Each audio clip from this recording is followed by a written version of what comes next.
one wrong move, and he would fall and get destroyed by everyone.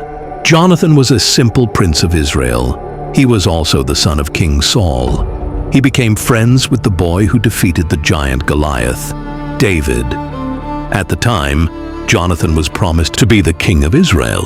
But because of Saul's jealousy toward David, Jonathan was forced to choose between his father and his closest friend, and that choice would eventually cost him everything, including his life. Jonathan was the son of Saul, the first king of Israel. He was a brave young man, skilled with a bow, fast on his feet, and a fierce fighter in battle. He loved his father deeply, but his heart was always set on doing what was right, even when it cost him everything. In those days, the Philistines were a powerful and merciless enemy, pressing down on Israel from every side. They were warriors who had fought in countless wars, hardened men with armor of bronze and spears tipped with iron. They had set up a garrison at Geba, a stronghold watching over the land, taunting the people of Israel who lived in its shadow. Most of Israel had no swords or spears at all, because the Philistines had taken away every blacksmith from the land, leaving the people with nothing but plows and sickles to defend their homes. A nation without weapons stood against a nation built entirely for war. Jonathan gathered 1,000 men and struck down the Philistine garrison at Geba, tearing apart what the enemy thought was untouchable. When the Philistines heard what he had done, their fury shook the land. They gathered their armies together at Michmash, and the sight of them was enough to make grown men collapse to their knees. Their numbers were like the sand along the seashore, stretching across the hills as far as the eye could see, with chariots of iron and horsemen riding ahead of foot soldiers whose spears caught the sunlight like a field of fire. The men of Israel saw them coming and were seized with terror. Many ran and hid themselves in caves, in cracks among the rocks, in pits and thickets, anywhere the darkness could swallow them. Saul stayed behind with the few men who had not yet fled, but their hearts pounded with dread, because they had no army that could stand against what was coming down from the hills. But what they did not know was that very soon, one quiet act of courage, carried out by only 2 men, would shatter the enemy's spirit completely and turn their terror into chaos. Before going into battle, it was the custom in Israel to offer a burnt sacrifice to the Lord, asking for his blessing and protection before the fighting began. An animal would be killed and burned whole upon an altar, and only a prophet or priest was permitted to carry out this offering, never the king himself. Saul waited at Gilgal for the prophet Samuel to arrive and perform this sacrifice, so the army could march into battle with the Lord's favor resting upon them. But Samuel didn't come at the time he had promised. Day after day passed beneath a heavy, anxious sky, and Saul's men, watching the Philistines grow thicker across the hills like a storm cloud rolling closer, began to lose heart entirely, one by one. Then in greater numbers, they slipped away from the camp under cover of darkness, until almost no one remained standing beside their king. On the 7th day, with Samuel still nowhere in sight, and his army reduced to a mere handful of trembling men, Saul could wait no longer. He took the animal that had been set aside for the offering and performed the sacrifice with his own hands, even though this was strictly forbidden for a king to do. The moment the flames rose from the altar, Samuel arrived. He asked Saul why he had done such a thing, and Saul answered that he feared his last soldiers would scatter and the Philistines would crush them before the Lord's favor had even been sought. Samuel's words fell heavy upon him. He told Saul that because of this disobedience, his kingdom would not endure, and that the Lord had already chosen another man to take his place as king over Israel. Saul did not yet know the name of that man, but the words could not be called back, and from that day on, An invisible crack ran through his throne. The Philistines spread out across the countryside like locusts, sending raiding parties in 3 directions to plunder, burn, and terrify, while Israel had almost nothing left in their hands to fight back with. Only Saul and Jonathan carried true weapons of war. One of the most interesting parts of Jonathan's life was the day he decided to act completely alone, without permission, without an army, without even telling his own father. He turned to his armor-bearer and said, "Come, let us cross over to the garrison of the Philistines on the other side." The young man did not hesitate. The 2 of them walked out toward a narrow, brutal pass cut between 2 jagged cliffs. Jonathan told his armor-bearer that if the Philistines looked down and shouted for them to wait where they stood, they would stay below. But if the Philistines called out, "Come up to us," they would climb, because that would be the sign that the Lord himself had handed the enemy over into their hands. They stepped out into the open, where the Philistine watchmen could see them clearly. The enemy soldiers looked down at the 2 lone figures and burst into mocking laughter, shouting, "Look! The Hebrews are crawling out of their holes!" Then, full of arrogance, certain the 2 men posed no threat at all, they called down, "Come up to us, and we will teach you a lesson you won't forget."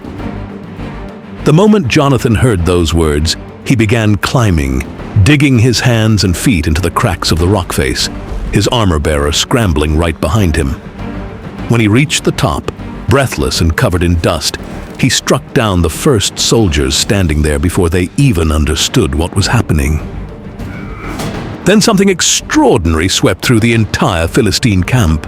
Before we continue, these videos takes many hours. If you could please like and subscribe and comment which country you are watching this from.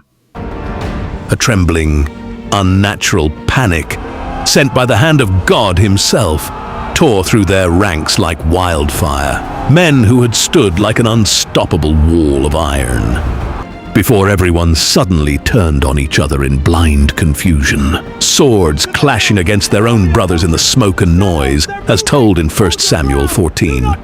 Saul, sitting beneath a pomegranate tree in Gilboa, looked out and saw the enemy camp dissolving into chaos in the distance. He counted the soldiers around him and realized his son Jonathan was missing. He did not yet understand what had happened on that ridge, but he knew deep in his chest that something massive had just been set into motion. The Israelites, who had been hiding for days in the hills and forests of Mount Ephraim, heard the cries of the fleeing Philistines, and they poured out of their hiding places to join the chase. Even the Hebrews, who had been forced to serve inside the Philistine camp, turned their weapons on their former masters. And the Lord saved Israel that day in a way no one could have predicted that morning.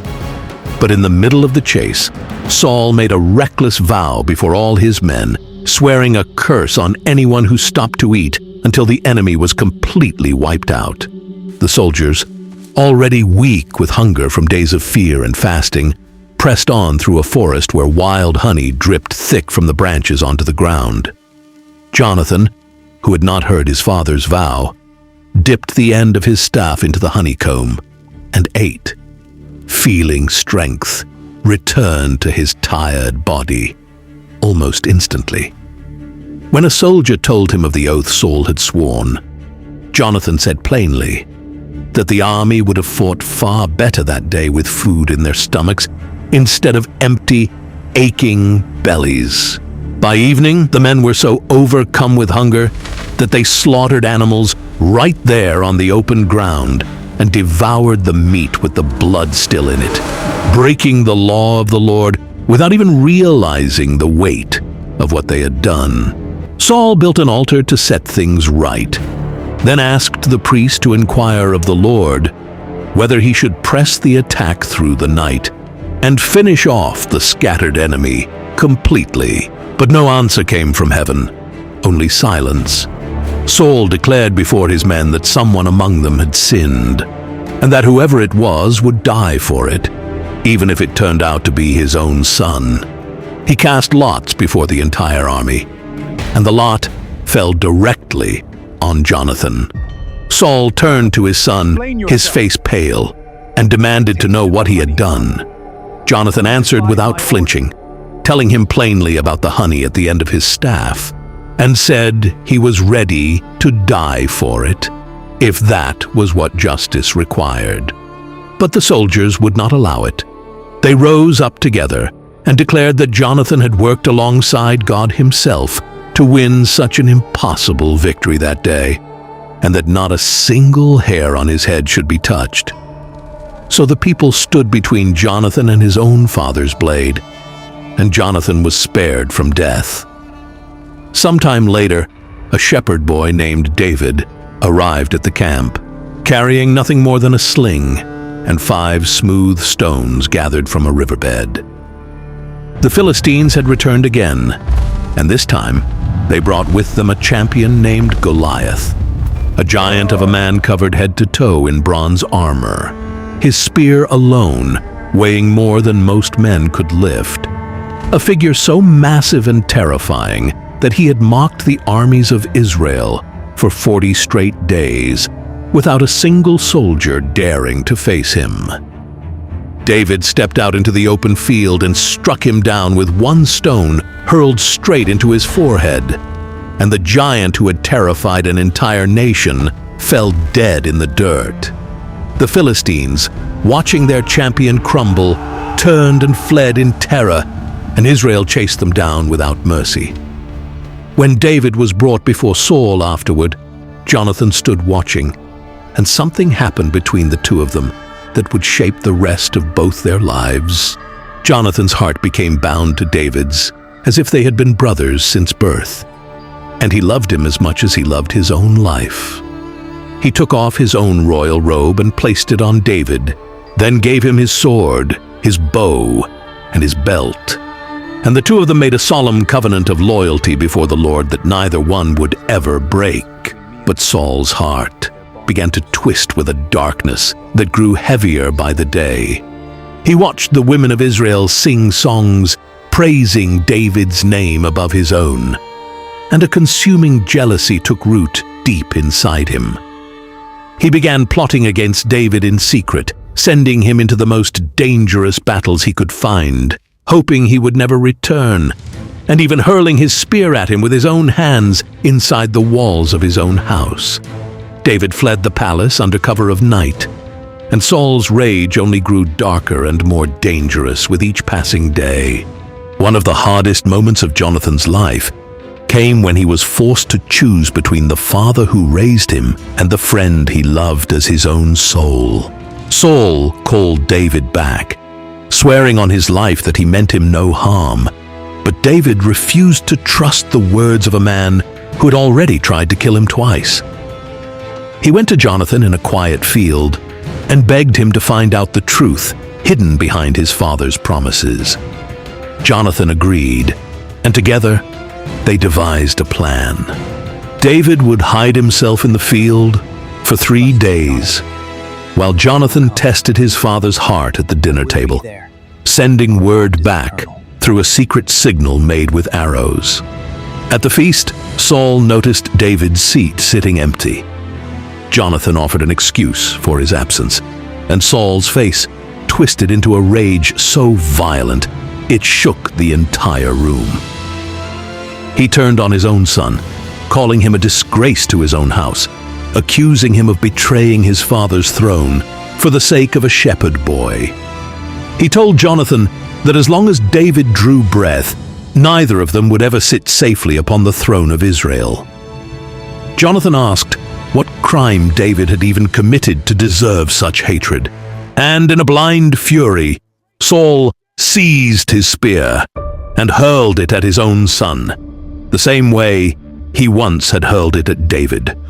Jonathan rose from the table without a word and walked out into the night, burning with grief for the friend he was about to lose. The next morning, Jonathan walked out to the field carrying his bow, with a young boy beside him to retrieve the arrows. He drew back the bow and shot an arrow far beyond where the boy stood, then called out the secret words, "The arrow is beyond you."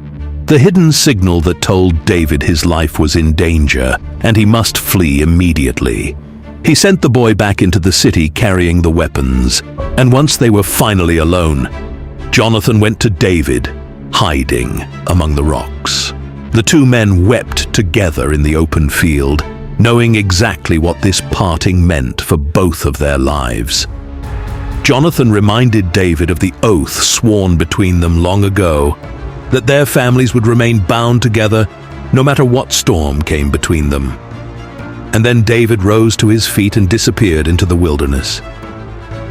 David spent the long months that followed running from place to place, hiding in remote caves and rugged desert strongholds, while Saul hunted him relentlessly across the land with an army at his back.